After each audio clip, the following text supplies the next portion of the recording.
pessoal, estamos de volta. Vamos falar agora de imunidades. Este é o tema 11 e esta aula 24 são duas aulas de imunidade. Imunidades 1 e 2, aula 24 e 25. Vamos falar de imunidades, imunidades diplomáticas, artigos importantes da Convenção de Viena sobre relações diplomáticas, que é cobrado de forma literal em concurso público, crimes de responsabilidade e jurisdição política ou extraordinária, crimes de responsabilidade em sentido amplo e crimes de responsabilidade em sentido estrito, prerrogativas constitucionais do presidente da República, imunidades parlamentares, a imunidade material, a imunidade formal e crime cometido antes da diplomação. Na aula seguinte, imunidade 2, vamos continuar vendo outros assuntos afetos à imunidade e muitas questões. Então vamos lá. Este tema está relacionado, como dito na aula passada, aos incisos aqui do artigo 1º do CPP, que vai tratar da aplicação da lei processual no espaço. Então nós temos as ressalvas dos tratados, convenções e regras internacional, prerrogativas constitucionais do presidente e algumas outras autoridades, e também aproveitamos a oportunidade que estamos vendo o artigo 1º do CPP, este tema, e estudamos as imunidades parlamentares, porque também a Constituição ela faz uma previsão acerca de matéria processual penal. Por exemplo, como vamos ver, quando diz que os deputados e senadores não podem ser presos em flagrante, salvo se o crime for inafiançável. Então, uma previsão acerca o quê? Do processo penal, prisão. Então, isso é uma imunidade prisional, que afasta a aplicação do CPP no território nacional. Por isso que nós estudamos as imunidades parlamentares. Então, vamos lá? Vamos seguir em frente para ficar mais claro, tranquilo. Você vai entender tudo direitinho. Vamos lá. Para o seu concurso, para a sua prova, o que interessa saber com relação ao artigo 1º, inciso 1, são as imunidades diplomáticas. Olha aqui o que o Renato Brasileiro vai introduzir um assunto que nós vamos trabalhar aí ao longo da aula. Chefes de governo estrangeiro ou de Estado estrangeiro, suas famílias e membros das comitivas, embaixadores e suas famílias, funcionários estrangeiros do corpo diplomático e suas famílias, assim como funcionários de organizações internacionais em serviços, ONU, OEA, gozam de imunidade diplomática. Olha aqui o destaque, que consiste na prerrogativa de responder no seu país de origem pelo delito praticado do Brasil, conforme o que a Convenção de Viena sobre Relações Diplomáticas, que é de 1965. Em suma, a imunidade diplomática irá garantir a estas pessoas que não respondam no Brasil e não sofram qualquer aplicação do processo penal brasileiro. É uma imunidade total. Só que esse texto aqui do Renato Brasileiro, ele não vai te dar todos os elementos necessários para você realizar uma boa prova. Você precisa ler os artigos da Convenção de Viena sobre as relações diplomáticas que vão tratar desses assuntos, porque tem várias nuances. Por isso que eu coloquei aqui no sumário artigos importantes da Convenção de Viena sobre relações diplomáticas e você vai ver, no momento de resolver a questão, como isso é cobrado. Então, nós precisamos avançar um pouco mais nesse assunto. Então, aqui eu vou trazer também abordagens do Renato Brasileiro com relação à convenção, para ir trabalhando já o seu entendimento. Em caso de falecimento de um diplomata, os membros de sua família continuarão no gozo dos privilégios e imunidades a que têm direito, até a expiração de um prazo razoável que lhes permita deixar o território do Estado acreditado. O concurso público ele cobra na literalidade esses artigos da Convenção de Viena e os parágrafos. Então, em caso de falecimento do diplomata, os membros da família continuarão no gozo dos prazos de imunidade. Até quando? Até a expiração de um prazo razoável para deixar o território do Estado acreditado. Quem é o Estado acreditado? O Estado acreditado é quem recebe a missão diplomática, quem recebe o diplomata. O Estado acreditante é quem envia a missão diplomática, o diplomata, ok? Então vamos lá. Admite-se a renúncia expressa à garantia de imunidade pelo Estado acreditante, ou seja, aquele que envia o chefe de Estado ou o representante. Tal imunidade não é extensiva aos empregados particulares dos agentes diplomáticos, mas o Estado acreditado, aqui no caso o Brasil, que recebe uma comitiva, uma missão diplomática, e essa missão diplomática vem com empregados particulares que são trazidos, esses empregados não fazem jus às imunidades dos agentes diplomáticos. Mas o Estado, eu coloquei aqui entre colchetes, eu acrescentei, porque a Convenção de Viena ele faz esse adendo, de que o Estado acreditado ele pode sim conferir, reconhecer, não é obrigado a fazer isso, as imunidades. E quanto ao cônsul, tem um diferencial que você precisa saber. O cônsul ele só vai gozar da imunidade em relação a crimes funcionais. Crimes funcionais. A Convenção de Viena sobre Relações Consulares, ela foi promulgada em 67, 2 anos após a Convenção sobre Relações Diplomáticas. O Renato Brasileiro ele traz a jurisprudência do STF, o HC de 2002, sobre a aplicação do CPP a um cônsul de Israel. Olha aqui, ó.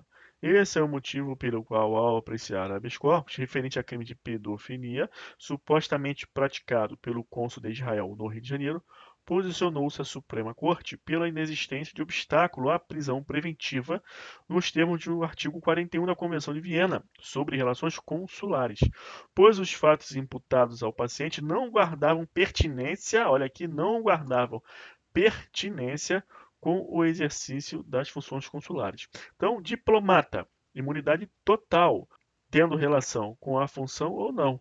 Mas o cônsul não. Só se o crime tiver relacionado com a função, crime funcional. Então, guarda isso para a sua prova.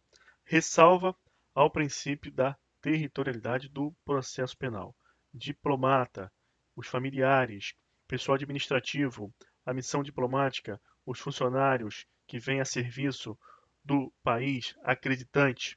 No caso de falecimento do diplomata, os familiares eles continuam com a imunidade durante um prazo razoável para que deixem o país. Essas imunidades elas são renunciáveis. O país acreditante pode renunciar. Os empregados dos diplomatas da missão diplomática fazem jus à imunidade do agente? Depende. Se o Estado acreditado assim conferir essa imunidade. O Estado acreditado é aquele que recebe. E o cônsul? O cônsul só tem imunidade para os crimes funcionais. Então vamos dar continuidade e ver mais hipóteses. Capês. Esta informação que o Fernando Capês acrescenta também é cobrada em prova. Por isso eu vou destacar. As sedes diplomáticas, embaixadas, sedes de organismos internacionais, não são consideradas extensão do território estrangeiro. Repete. As sedes diplomáticas não são consideradas extensão do território estrangeiro, embora sejam invioláveis como garantia aos representantes alienígenas, não podendo desse modo ser objeto de busca, apreensão, penhora ou qualquer outra medida constritiva. Então isso aqui é com relação à execução. Então existe uma imunidade de execução. Você que estuda direito do trabalho e processual do trabalho, você vai ver uma jurisprudência do TST que reconhece exceção à imunidade de execução com relação à dívida trabalhista, porque há um conceito entre poder de império e o ato de contratação de empregado realizado na qualidade de particular. Então, é considerado uma atuação fora do poder de império, por isso que a jurisprudência do TST reconhece, com base na Convenção, uma exceção à imunidade de execução de dívidas trabalhistas de empregados contratados no país para trabalhar nos consulados e nas embaixadas. Mas o que interessa aqui para o nosso processo penal? Essa outra parte aqui, ó. A prática de crimes na sede diplomática por pessoa alheia à imunidade, sujeito o autor à jurisdição do Estado acreditado. Por quê? Princípio da territorialidade, que funciona no entendimento da aplicação da lei processual no espaço. Como as sedes diplomáticas não são consideradas extensão do território estrangeiro, a prática de crime, destaca, na sede diplomática por pessoa alheia à imunidade sujeita ao autor à jurisdição do Estado acreditado. Isso aqui cai muito em concurso público. Então vamos em frente e agora vamos ler os artigos importantes da Convenção de Viena sobre relações diplomáticas que são cobrados em prova na literalidade. Muito cobrado. Então vamos lá. Artigo 37, item 1. Os membros da família de um agente diplomático que com ele vivam gozarão dos privilégios e imunidades, desde que não sejam nacionais do Estado acreditado. Então, isso aqui é o plus que você precisa saber e tem que ler os artigos da Convenção de Viena sobre as relações diplomáticas. Então, desde que não sejam nacionais do Estado acreditado, os membros da família do agente diplomático gozarão das mesmas imunidades. Item 2. Os membros do pessoal administrativo e técnico da missão, assim como os membros de suas famílias, agora aqui as famílias já não são mais do agente diplomático, mas do pessoal administrativo e técnico, gozarão das imunidades, desde que não sejam nacionais do Estado acreditado, lembrando que Estado acreditado é quem recebe, por exemplo, vindo aqui para o Brasil, nem nele tenham residência permanente. Então, olha só, os membros da família do agente diplomático gozarão de imunidades desde que não sejam nacionais do Estado acreditado. Um requisito. Os membros da família do pessoal administrativo, técnico, os funcionários, também gozarão, mas são dois requisitos. Não sejam nacionais do Estado acreditado, nem nele tenham residência permanente. Guarda isso, que cai em prova.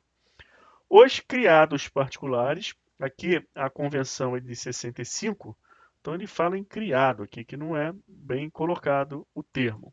Os criados particulares dos membros da missão, que não sejam nacionais do Estado acreditado, nem nele tenham residência permanente, só gozarão de privilégios e imunidades na medida em que for reconhecida pelo Estado. Então, aqui são os empregados realmente, como se fosse aqui os empregados seletistas, né, aqui no Brasil. Aqueles empregados são trazidos com a missão, com o agente diplomático. Eles poderão gozar de imunidade, mas é um critério já unilateral, discricionário aqui do Estado acreditado, quem recebe, com dois requisitos. Se não forem nacionais, por exemplo, um empregado brasileiro, e o Brasil reconhece, por critério discricionário, imunidades aos empregados privados que venham com a missão diplomática. Porém, tem um empregado lá privado que ele é brasileiro. Então, nesse caso, a esse não será reconhecida. Por quê? Porque ele é um nacional do Estado acreditado. Outra hipótese é se tiver residência também permanente. Então, guarda isso. São três situações. Família de agente diplomático, desde que não seja nacional. Família do pessoal administrativo, o corpo técnico, desde que não seja nacional, nem tenha residência permanente. E os empregados privados, somente se o Estado, por um critério discricionário, vier a reconhecer e com duplo requisito. Se não for nacional, nem tenha residência permanente. Artigo 38. A não ser na medida em que o Estado acreditado conceda outros privilégios e imunidades, o agente diplomático que seja nacional do referido Estado ou nele tenha residência permanente, gozará da imunidade de jurisdição e de inviolabilidade apenas quanto aos atos oficiais praticados no desempenho de suas funções. Então você vê que esse duplo requisito de ser nacional e ter residência permanente, ele abrange todas as situações, exceto com relação à família do agente diplomático estrangeiro, porque se for nacional, ainda haverá um critério discricionário do Estado acreditado para lhe conceder outros privilégios e imunidades, porque de regra valerá somente no que tange aos atos oficiais praticados no desempenho da função, no caso de agente diplomático nacional ou que tenha residência permanente no país acreditado. Os demais membros do pessoal da missão e os criados, aqui foram criados novamente, particulares, os empregados privados, que sejam nacionais do Estado acreditado ou nele tenha residência permanente, gozarão apenas dos privilégios e imunidades que lhes forem reconhecidas pelo referido Estado. Aqui é ratificando a ideia aqui do item 4 do artigo 37. Artigo 39. Toda pessoa que tenha direito e privilégios e imunidades gozará dos mesmos a partir do momento em que entrar no território do Estado acreditado para assumir o seu posto. Mas se já estiver aqui no território, vai contar da nomeação que tenha sido notificada. Então não é só da nomeação, é da nomeação notificada ao Ministério das Relações Exteriores ou outro ministério correspondente ao ato da nomeação. Item 2. Quando terminar as funções da pessoa que goza a imunidade, esta cessará em qual momento? Quando deixar o país, ou quando transcorrido um prazo razoável que tenha sido concedido para tal fim, mas perdurarão as imunidades com relação ao quê? Aos atos praticados no exercício da função. Então, quando termina a imunidade? Quando deixa o país ou quando expira um prazo razoável que foi concedido pelo Estado acreditado para que fosse deixado o país. Mas com relação aos atos praticados no exercício da função, essas subsistem. Em caso de falecimento de um membro da missão, os membros de sua família continuarão no gozo dos privilégios e imunidades a que têm direito. Até quando? Até a expiração do prazo razoável que lhes permita deixar o território do Estado acreditado. Observa que tudo isso que está em vermelho e negrito é que é cobrado com recorrência em concurso. Então guarda isso. O que tinha para estudar com relação ao inciso 1 do artigo 1º do CPP foi isso. Então agora vamos avançar no estudo do inciso 2, começando com o assunto crimes de responsabilidade e jurisdição política ou extraordinária. Em suma, o crime de responsabilidade não é infração penal, então não é julgado pela jurisdição típica exercida pelo Poder Judiciário, mas através de uma função atípica exercida pelo Poder Legislativo, por isso que é jurisdição política ou extraordinária. Se não é crime da esfera penal, infração penal, mas uma infração chamada de político-administrativa, por óbvio que não vai sofrer a aplicação do Código do Processo Penal. Por isso, a ressalva do inciso 2 e, quando estudamos, as imunidades parlamentares que estão previstas onde? Na Constituição Federal, que trata de matéria processual penal diretamente, quando, por exemplo, dispõe que o parlamentar não será preso em flagrante, salvo por crime inafiançável. Isto é uma matéria processual penal relativo à prisão. Então vamos avançar e você vai entender tudo muito bem.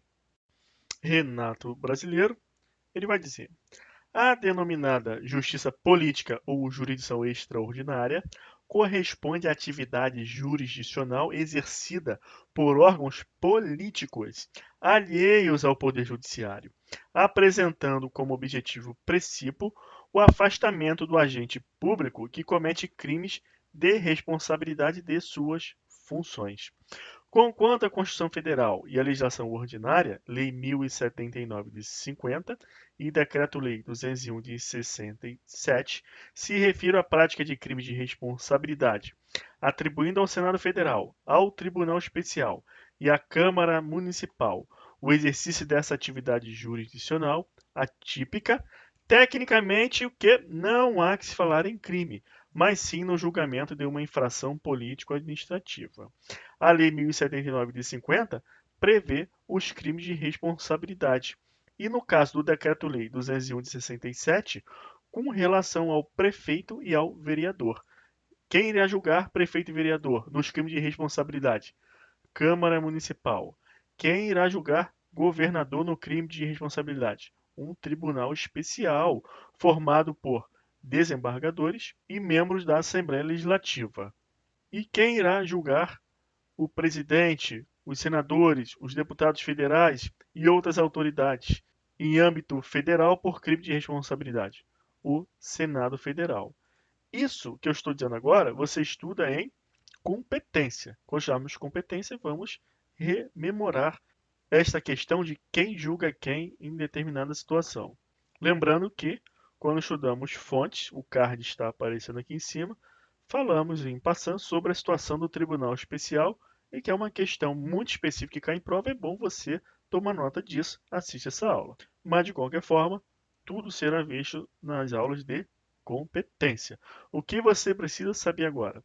Que o Código de Processo Penal ele não se aplica aos crimes de responsabilidade. É isso que você precisa saber quando estuda o artigo 1º, inciso 2, que apesar de falar de prerrogativa do presidente da República quando do crime de responsabilidade, ou seja, ressalva-se, haja vista que a legislação aplicável é a 1079 de 50, nós também abordamos os dispositivos da Constituição Federal que trata das imunidades parlamentares no crime de responsabilidade.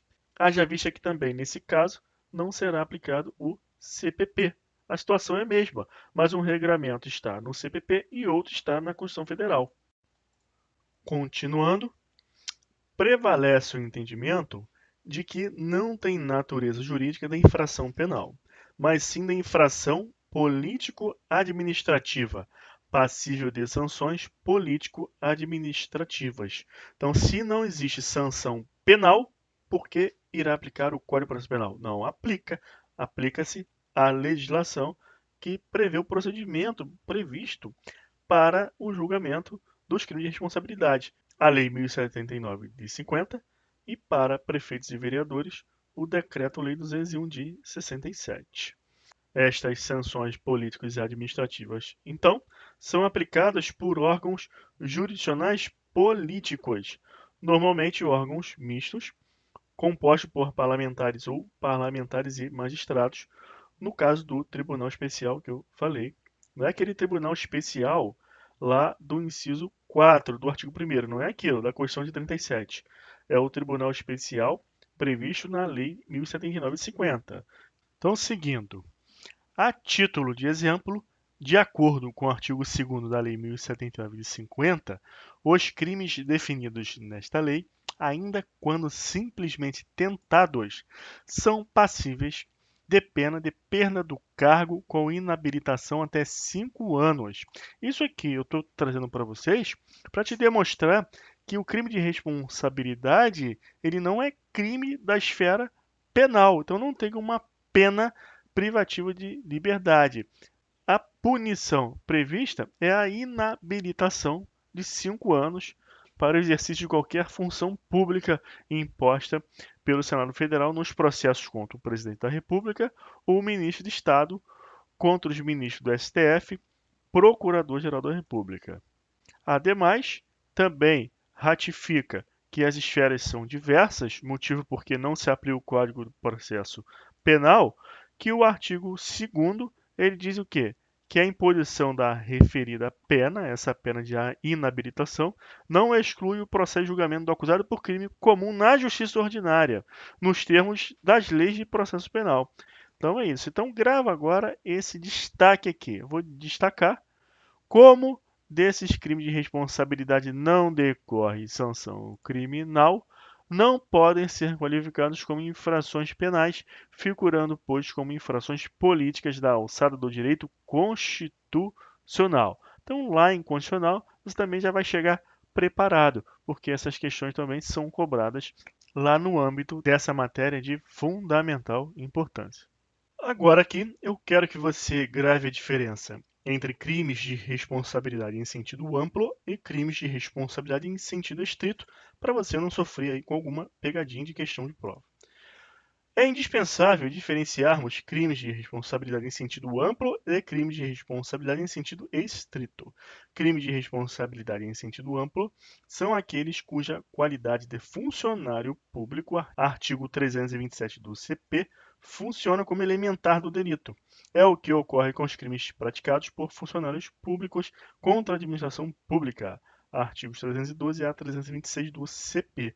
Esses crimes de responsabilidade em sentido amplo estão inseridos naquilo que a Constituição Federal denomina de crimes comuns ou infrações penais comuns. Por seu turno, crimes de responsabilidade em sentido estrito são aqueles que somente podem ser praticados por determinados agentes políticos. Então não confunda para não ser pego de surpresa uma prova. E agora, vamos ver as prerrogativas constitucionais do Presidente da República, aquilo que expressamente consta do inciso 2 do artigo 1º do CPP.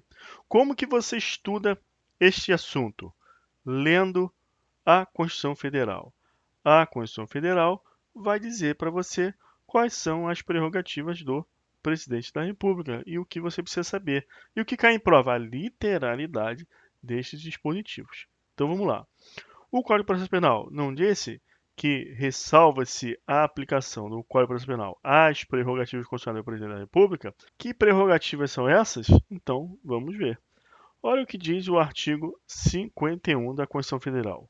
Compete privativamente à Câmara dos Deputados autorizar por 2/3 de seus membros a instauração do processo contra o presidente e o vice-presidente e os ministros do Estado.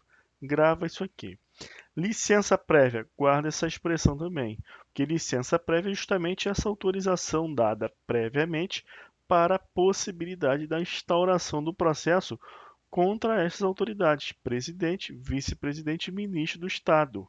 Então, isto é uma prerrogativa do presidente da República de somente ser processado mediante licença prévia da Câmara dos Deputados. Como que você lembra disso? Porque são os deputados que representam o povo. Os senadores representam os estados. Você vai lembrar também que a mesma prerrogativa goza o vice-presidente e os ministros de estados. Você também tem que lembrar da maioria qualificada de 2/3 de seus membros para que essa licença prévia seja dada. O artigo 86 da Constituição Federal falará do foro de prerrogativa do Presidente da República. Ele será submetido a julgamento perante o STF nas infrações penais comuns ou perante o Senado Federal nos crimes de responsabilidade. Isso quando admitida a acusação contra ele por 2/3 da Câmara dos Deputados. Essa admissão da acusação na Câmara dos Deputados remonta ao artigo 51, que diz sobre a competência privativa da Câmara dos Deputados para tanto, por 2/3. Aqui eu coloquei uma informação a mais para você, para te trazer um lembrete, um conhecimento, de que existem 513 deputados. Então, 2/3 tem que ser isso aqui, 342 é o mínimo. E quantos senadores existem? 81, só para você lembrar. O presidente ficará suspenso das suas funções quando, nas infrações penais comuns, se recebida a denúncia ou a queixa. Nas infrações penais comuns, se recebida a denúncia ou queixa pelo Supremo Tribunal Federal. E nos crimes de responsabilidade, após a instauração do processo pelo Senado Federal, porque o Senado não recebe denúncia nem queixa. Isso é do âmbito da infração penal, do processo penal. E vimos que no crime de responsabilidade se aplica a lei dos crimes de responsabilidade e processo de julgamento, a lei 1079 de 50. Agora aqui, prerrogativa do presidente da República, que se decorrido o prazo de 180 dias, o julgamento não estiver concluído, cessará o afastamento, sem prejuízo do regular prosseguimento do processo. Parágrafo 3º, prerrogativa do presidente da República, enquanto não sobrevier sentença condenatória nas infrações comuns, o presidente da República não estará sujeito à prisão. Outra prerrogativa do presidente da República, que na vigência de seu mandato não pode ser responsabilizado por atos estranhos ao exercício de suas funções. Pessoal, isso aqui despenca em prova, cai muito. E por que que eu estou repetindo para você? Prerrogativa do presidente da República. Porque as questões de concurso vão te perguntar se ao governador, se ao prefeito se aplica estas prerrogativas. Ao vereador, isso vamos ver na aula seguinte, aula de imunidades 2. Mas grava isso. Então, recapitulando, quais são as prerrogativas constitucionais do presidente da República? Aquelas prerrogativas que estão mencionadas lá no artigo 1º, inciso 2 do CPP, prerrogativa processual. Nós vimos aqui que precisa ter uma licença prévia da Câmara dos Deputados por 2/3. O presidente da República também tem a prerrogativa de foro, de ser julgado pelo STF nos crimes comuns e pelo Senado Federal nos crimes de responsabilidade. Essa prerrogativa de foro, nós vamos estudar em competência. Nós vamos ver isso agora. Qual a outra prerrogativa? Também prerrogativa processual.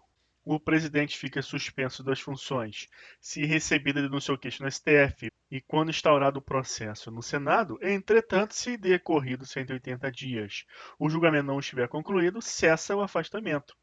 Tem também a prerrogativa prisional. Não pode ser preso, salvo por sentença condenatória nas infrações comuns.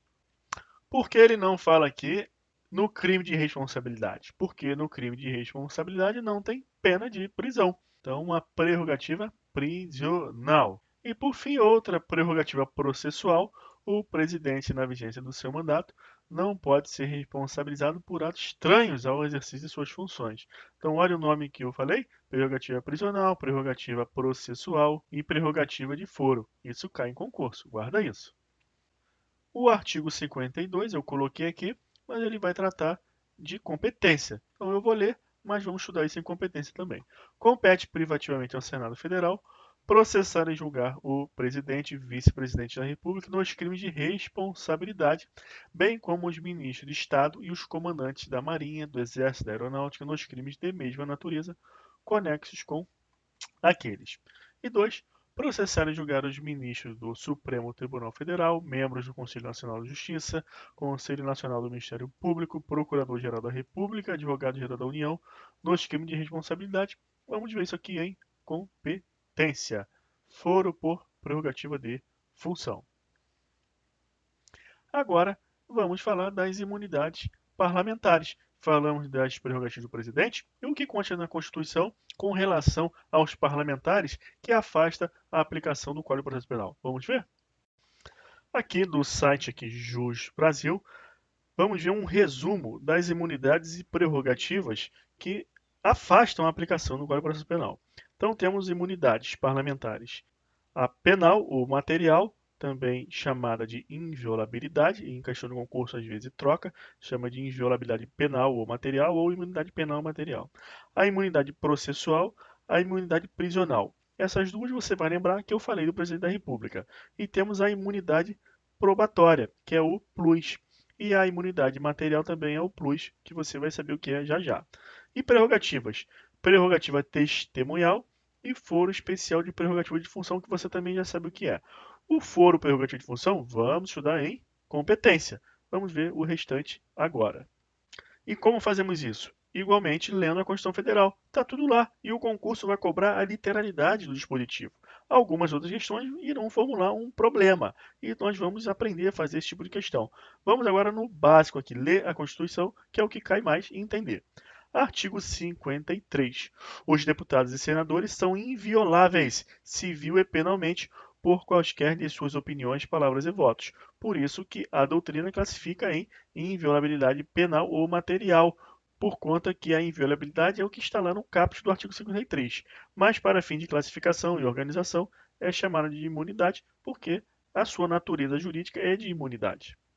O parágrafo 1º vai dizer que os deputados e senadores, desde a expedição do diploma, serão submetidos a julgamento perante o Supremo Tribunal Federal. Isso não veremos em competência, mas as questões de concurso eu já adianto. Pergunta a partir de quando? Se desde a expedição do diploma ou da outras diversas hipóteses que estão erradas. Então você tem que saber esse parágrafo aqui na literalidade. O parágrafo 2º vai trazer uma hipótese de imunidade prisional, porque vai dizer que desde a expedição do diploma, os membros do Congresso Nacional não poderão ser presos, salvo em flagrante de crime inafiançável. Então a questão pergunta a partir de quando, é desde a expedição do diploma, e ela traz também problemas colocando tráfico de drogas, crimes hediondos, ou seja, são crimes inafiançáveis, para saber se você sabe que eles são inafiançáveis, aplicando aqui a exceção à prerrogativa prisional do parágrafo 2º do artigo 53. Então, foi preso em flagrante, o crime é inafiançável? Então, pode ser preso, nesses casos, desde a expedição do diploma. Por que isso aqui é importante saber? Porque nós vamos ver mais à frente que existem crimes que são cometidos antes da diplomação. E aí a história vai ser outra, vamos ver mais à frente. Agora, mesmo nesse caso, o que acontece? Os autos serão remetidos dentro de 24 horas à casa respectiva, se é deputado, à Câmara de Deputados, se é senador, ao Senado, para que, pelo voto da maioria de seus membros, resolva sobre a prisão. Então, foi preso em flagrante por crime inafiançável, qual o prazo que os atos têm que ser remetidos à casa respectiva? 24 horas. Para quê? Para que, pelo voto da maioria de seus membros, resolva sobre a prisão. Então, aqui não é maioria qualificada, igual na licença prévia para processamento do presidente da República. Aqui é para resolver sobre a prisão do parlamentar a maioria de seus membros. É só você lembrar que é mais fácil colocar um quórum ali, mais fácil para resolver sobre a prisão do parlamentar. Parágrafo 3º. Recebida a denúncia contra o senador ou deputado por crime ocorrido após a diplomação, o STF dará ciência à casa respectiva que, por iniciativa de partido político nela representado e pelo voto da maioria de seus membros, poderá, até a decisão final, sustar o andamento da ação. Isso aqui é uma hipótese de imunidade processual, porque visa sustar o andamento da ação, travar o processo. E você vai lembrar também que a maioria é simples, por quê? Porque é mais fácil, é um quórum mais fácil. É só lembrar assim que você consegue matar a questão. Então, recebida a denúncia, crime ocorrido após a diplomação, porque antes da diplomação nós vamos ver o que acontece. Como é que tem que ter? Tem que ter iniciativa de partido político nela representado. As questões de concurso exploram também essa iniciativa. E o quórum de votação, que é a maioria simples, 257, que é 513 deputados, 557, metade mais um. E 41 senadores, metade mais um, que tem 81 senadores. Para que até a decisão final, o andamento da ação fique sustado. E, por fim, temos a prerrogativa testemunhal. Guarda esse nome. Está atrelado ao artigo 221 do CPP, Código de Processo Penal. O que vai dizer? Que o presidente, vice-presidente, senadores, deputados federais, os ministros de Estado, governadores, os secretários de Estado, prefeitos, deputados estaduais, membros do Poder Judiciário, os ministros e juízes dos Tribunais de Contas da União, dos Estados, do Distrito Federal e do Tribunal Marítimo serão inquiridos em local, dia e hora previamente ajustados entre eles e o juiz. O que você precisa guardar disso aqui? O nome, que isso é uma prerrogativa testemunhal, as autoridades que fazem jus essa prerrogativa e mais uma casuística, uma jurisprudência que vamos ver mais à frente. É isso que você precisa guardar, que cai muito em prova. Então vamos dar seguimento e agora vamos estudar a doutrina sobre as imunidades parlamentares. A imunidade parlamentar é material, também chamada de penal absoluta, e formal, ou também chamada de processual. Então, quais são as imunidades parlamentares que existem? Material e formal. Então, vamos começar estudando a imunidade material. Material é aquela com relação às palavras, opiniões e votos em razão do exercício do mandato. É o que lemos lá do artigo 53 caput. Aquilo é a imunidade material, também chamada de inviolabilidade penal. Olha lá na classificação que vimos aqui do site Jus Brasil, inviolabilidade penal ou material ou a imunidade penal material. É com relação ao artigo 53 caput da Constituição Federal. Diz respeito ao quê? Palavras, opiniões e votos em razão do exercício do mandato. Olha esse final aqui, em razão do exercício do mandato, porque as questões de concurso vão te dar situações casuísticas descrevendo fatos não relacionados ao exercício do mandato e vai te perguntar se ali se aplica a imunidade material. Seguindo em frente, os deputados e senadores são invioláveis civil e penalmente em quaisquer manifestações proferidas no exercício ou desempenho de suas funções. Essa inviolabilidade abrange qualquer forma de manifestação, escrita ou falada, exigindo-se apenas que ocorra no exercício da função, dentro ou fora da casa respectiva. Destaca que muito importante, exigindo-se apenas que ocorra no exercício da função dentro ou fora da casa respectiva. Não esquece. A inviolabilidade penal parlamentar não pode albergar abusos manifestos. Não foi certamente pensada para abrigar discursos e manifestações escabrosos, desconectados totalmente do interesse público e patentemente ofensivos, inclusive ao decoro parlamentar. Olha aqui, inquérito 803 SP e no mesmo sentido, 1710 e 1344 STF. Dá uma olhada. O suplente não tem direito à imunidade, pois não está no exercício de suas funções. Destaca também porque chove em prova. O suplente não tem direito à imunidade. Por quê? Se a imunidade somente é cabível no exercício das funções, o suplente não está no exercício das funções. Então é uma lógica, é uma obviedade. Mas as questões de concurso perguntam muito isso e as pessoas ficam na dúvida, aqueles que não estudaram. A imunidade é irrenunciável, pois não pertence à sua pessoa, mas em função do mandato, sendo conferida pela Constituição Federal em benefício do Estado Democrático de Direito. Então também é perguntado se a imunidade é renunciável. Não é, porque é em função do cargo e não da pessoa. Entretanto, não alcança o parlamentar que se licencia para ocupar outro cargo na administração pública. Nesse caso, embora não perca o mandato, perderá as imunidades parlamentares. Observa que você é capaz de acertar qualquer questão nesse sentido, somente lembrando que a imunidade é com relação ao desempenho da função no cargo. Então, tem que estar no cargo e desempenhando aquela função. Tem que ser no desempenho da função, em função do mandato. Logo, o parlamentar que se licenciou e foi ocupar outro cargo na administração pública, é uma lógica, ele não está desempenhando a função de parlamentar. Então, ele não perde o mandato, mas perde as imunidades. Aliás, foi cancelada, de outro lado, a súmula 4 do STF, que ela dizia: não perde a imunidade parlamentar o congressista nomeado a ministro do Estado. Então, isso aqui foi cancelado, conferindo lógica toda a sistemática agora. Outra questão importante é com relação à súmula 245 do STF, que cai muito em prova. A imunidade parlamentar não alcança o coautor ou partícipe do delito, que não goze da mesma prerrogativa, lógico. Também aqui você mata as questões, mesmo sem conhecer a súmula, apenas com o conceito, com a ideia. A imunidade abrange opiniões, palavras e votos em razão do exercício do mandato. Mas se você conhecer a súmula, fica mais fácil ainda. A imunidade parlamentar não alcança o coautor ou participe do delito, porque isso aqui vem na literalidade nos concursos públicos. Continuando, imunidade formal.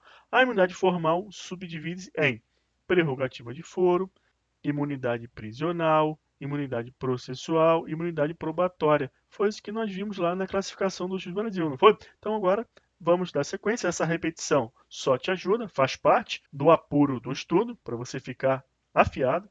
Então, a prerrogativa de foro, vamos estudar no tema competência. Com relação a deputados e senadores, a competência originária do STF.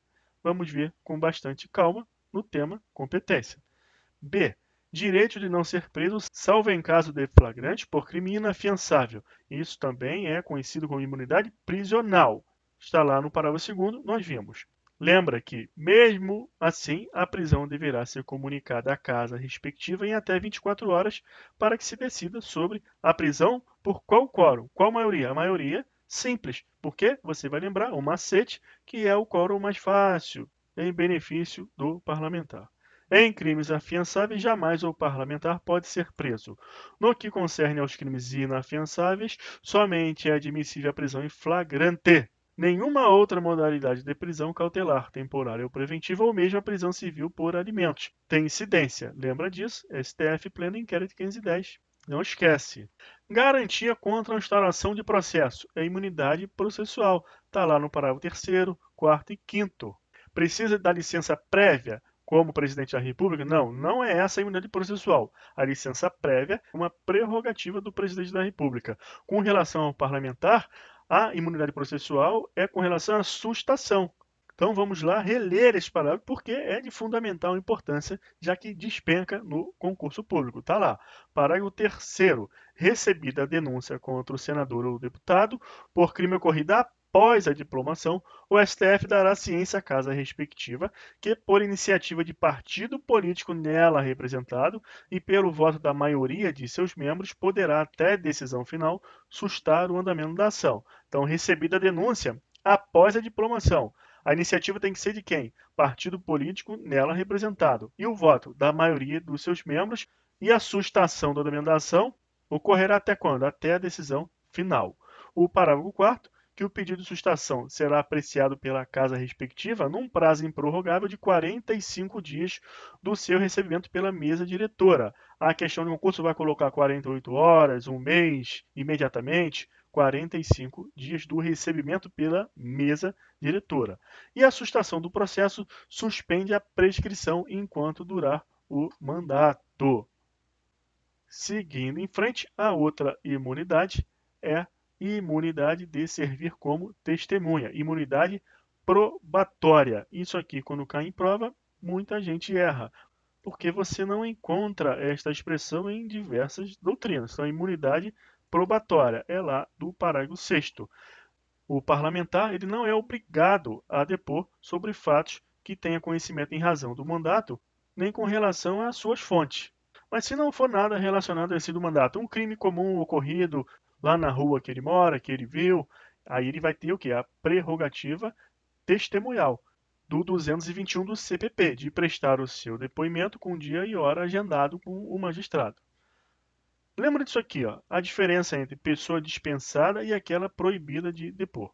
O parlamentar é proibido de depor e só vai se quiser, com relação a informações obtidas em razão do exercício do mandato.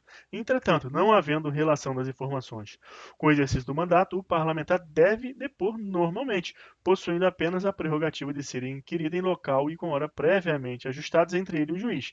Lá do 221 do CPP, o nome que você vai lembrar é prerrogativa testemunhal, e aqui no caso é imunidade probatória. São coisas diferentes, não esquece. Em razão de abuso das autoridades em não comparecer, não marcar ou marcar a data da oitiva para tempo distante, os tribunais têm admitido a restrição de lapso para a marcação.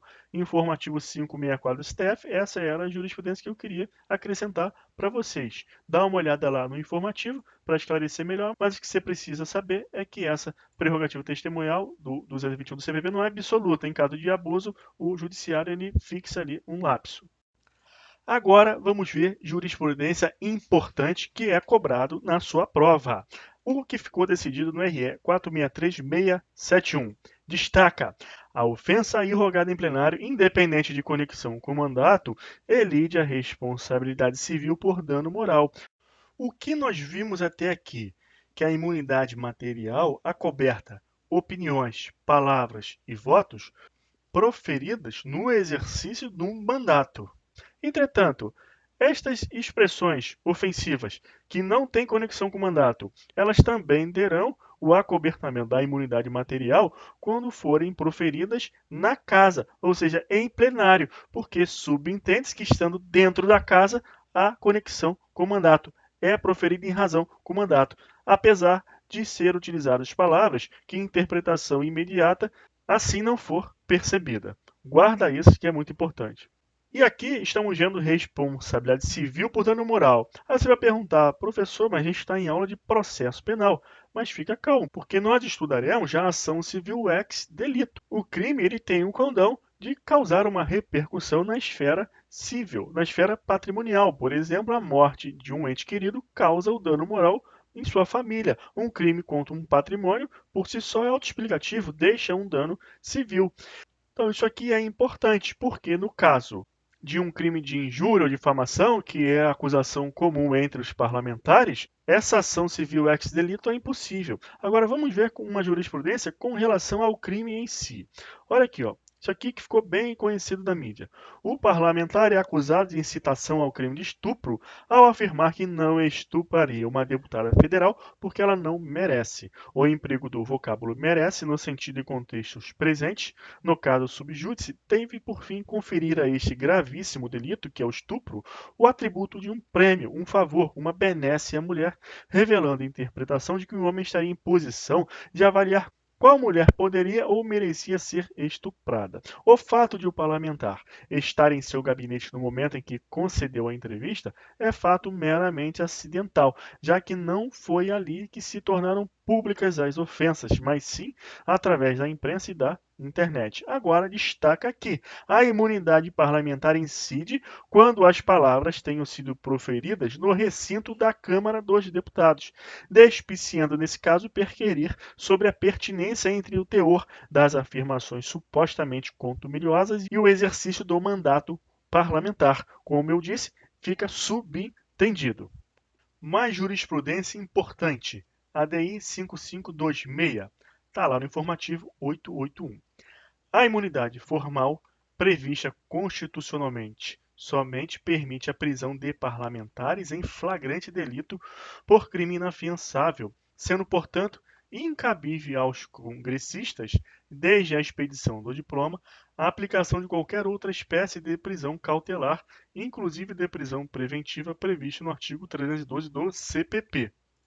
Os autos da prisão em flagrante delito por crime inafiançável ou a decisão de imposição de medidas cautelares que impossibilitem, direta ou indiretamente, o pleno e regular exercício do mandato parlamentar e de suas funções legislativas, serão remetidos dentro de 24 horas à casa respectiva, nos termos do parágrafo 2º do artigo 53 da Constituição Federal, para que, pelo voto nominal e aberto da maioria de seus membros, resolva sobre a prisão ou a medida cautelar.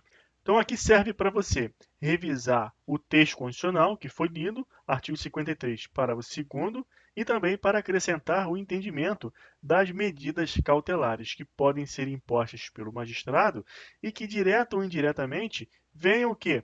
A prejudicar o pleno exercício regular do mandato parlamentar. Mais jurisprudência. A imunidade parlamentar material se estende à divulgação pela imprensa, por iniciativa do congressista ou de terceiros, do fato coberto pela inviolabilidade. A inviolabilidade parlamentar elide não apenas a criminalidade ou a imputabilidade criminal do parlamentar, mas também a sua responsabilidade civil por danos oriundos da manifestação coberta pela imunidade ou pela divulgação dela. É conclusão assente na doutrina nacional ou estrangeira, porquanto se tem ocupado especificamente do tema. Então, se estende a divulgação pela imprensa. Isto aqui é uma obviedade. A imprensa ela só está divulgando o que o parlamentar que goza da imunidade proferiu. Entretanto, na casuística no dia a dia, foi colocada essa questão como não passível de cobertura pela imunidade, a divulgação. Então, isso vem numa questão de concurso público e a divulgação pela imprensa. Aí a pessoa fica na dúvida. Então, é importante sanar todas as dúvidas, até porque, se não fosse uma dúvida relevante, não daria ensejo a um recurso extraordinário com uma jurisprudência pacificadora da questão. Por fim, crime cometido antes da diplomação. Recebida a denúncia, em se tratando de crime cometido antes da diplomação, o processo terá seu curso normal perante o juiz natural, STF, Tribunal de Justiça, etc. E não existe a possibilidade de sua sustação pelo parlamento. Por isso mesmo é que o STF não tem sequer a obrigação de comunicá-lo sobre a existência da ação em curso, em se tratando de crime após a diplomação. Ao contrário, incide a nova disciplina jurídica da imunidade processual, leia-se, da suspensão parlamentar do processo.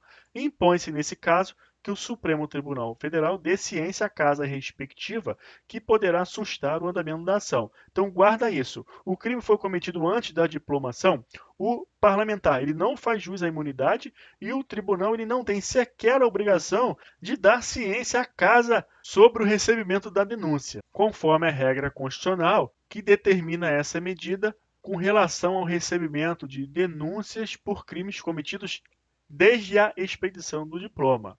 Então, isso também é muito importante, você guarda esse entendimento. Então, paramos por aqui, hora do café, reflete, resolve algumas questões e vamos para a próxima aula de imunidade. Vamos resolver muitas questões nessa aula. É uma aula muito importante. Então, até lá, um abraço.